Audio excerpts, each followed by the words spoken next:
The key was using shock to reduce adults to a childlike state. But these techniques don't only work on individuals. They can work on whole societies. A collective trauma, a war, a coup, a natural disaster, a terrorist attack puts us all into a state of shock.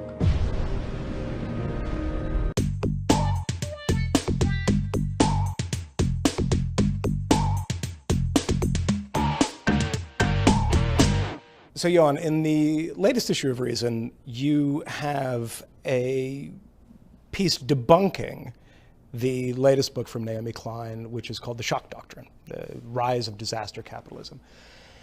Just generally speaking, what is Naomi Klein's thesis and why is it wrong?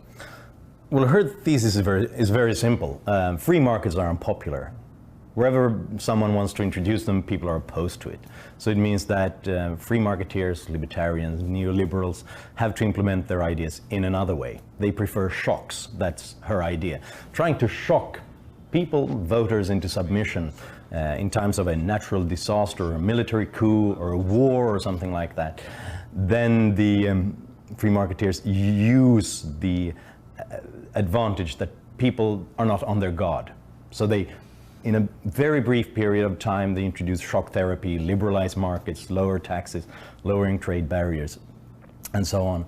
And well, the problem with her book is that it's 500 pages long, and she absolutely fails to support anything of this.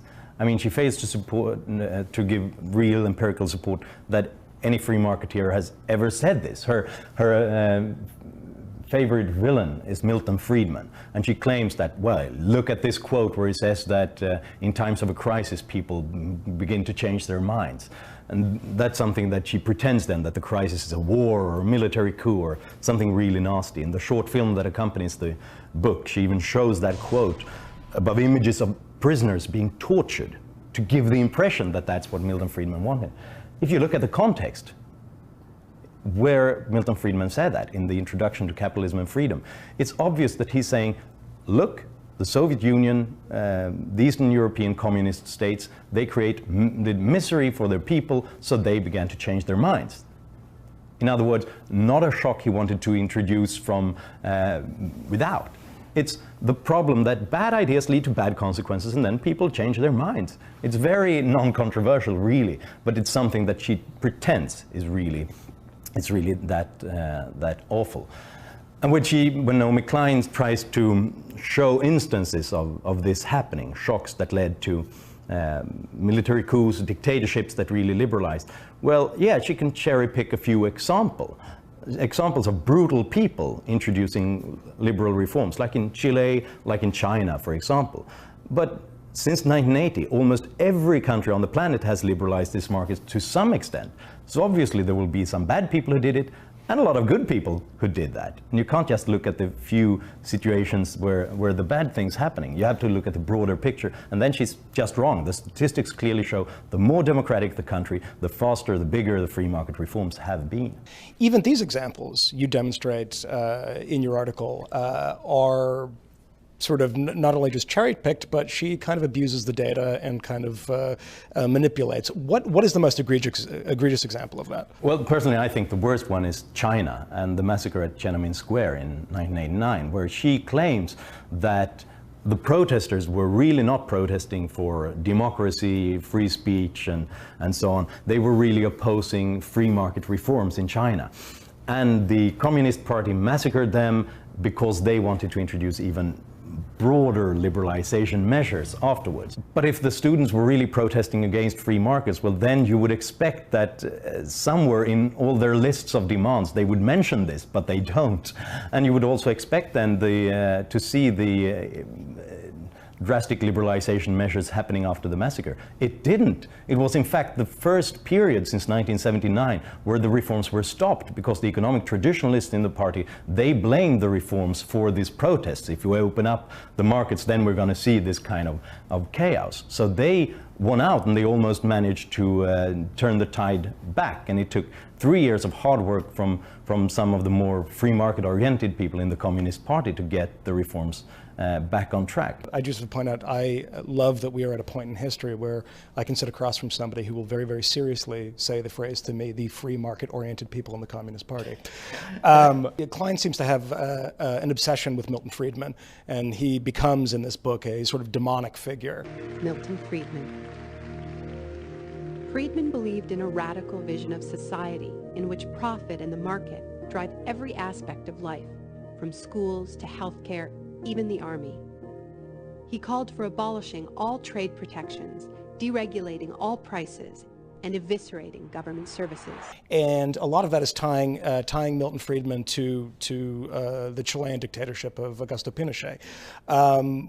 Why is she wrong about that? Well, yeah, she claims that Milton Friedman was an advisor to the Chilean government. And what really happened was that, yes, he visited Chile at one point. It was a private foundation that invited him for lectures.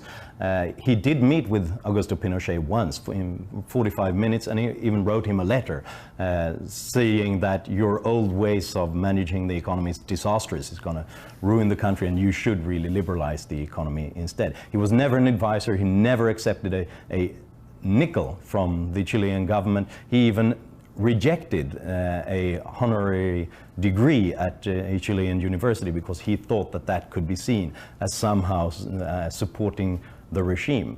It was a regime that Milton Friedman claimed was terrible, despicable. But what he also said was that the best way of increasing the chances for democratic change and improving the lives of Chileans is to stop the hyperinflation, put an end to this centrally planned economy, liberalize it, making sure that there was growth, that people felt more secure, because then they would also demand democratic freedoms. It was the same kind of project, the same kind of idea that led Milton Friedman to go to communist dictatorships like Yugoslavia, like the Soviet Union, like China, and to advise them to liberalize their market, something that leftists rarely complain about when Friedman did. So you could really say that what Friedman was doing was he was implementing an anti-shock doctrine. He thought that if people were in shock, if they were constantly fighting for their lives, basically, and their survival, economically speaking, well, then no good changes would come of that in the long run. You have to lower inflation. You had to make sure that people had an opportunity to get a job. Only then could they begin to demand personal freedoms and democratic freedoms as well.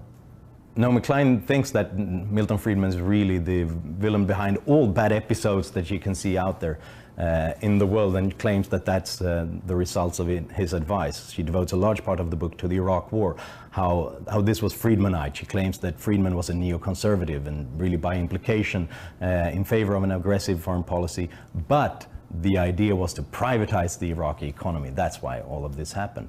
And the problem with that whole idea is, of course, that Milton Friedman was opposed to the Iraq invasion. And she doesn't neglect to mention this for a lack of space. She's got 500 pages to do this. If you have that thesis, if you try to give the readers that impression, and you don't even mention that he was actually on the record opposed to it again and again, well, then you're obviously out to distort and deceive the audience. Thanks for joining us, Johan. For Reason TV, I'm Michael Moynihan.